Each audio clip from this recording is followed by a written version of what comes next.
మరొక breaking news చూస్తున్నాం. MLC అనంతబాబును Rajahmundry కోర్టులో పోలీసులు హాజరుపరిచారు.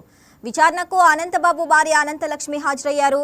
విచారణ చేపట్టిన రాజమండ్రి కోర్టులో ఎమ్మెల్సీ అనంతబాబు ఈ నెల 18కి వాయిదా వేసింది. ఇక మరోవైపు ఎమ్మెల్సీ అనంతబాబుకు న్యాయస్థానంలో మరో ఎదురుదెబ్బ తగిలింది. డ్రైవర్ వీధి సుబ్రహ్మణ్యం హత్య కేసులో బెయిల్ ఇవ్వాలంటూ అనంతబాబు వేసిన బెయిల్ పిటిషన్ను రాజమహేంద్రవరంలోని ఏసీబీ కోర్టు న్యాయమూర్తి కొట్టివేశారు.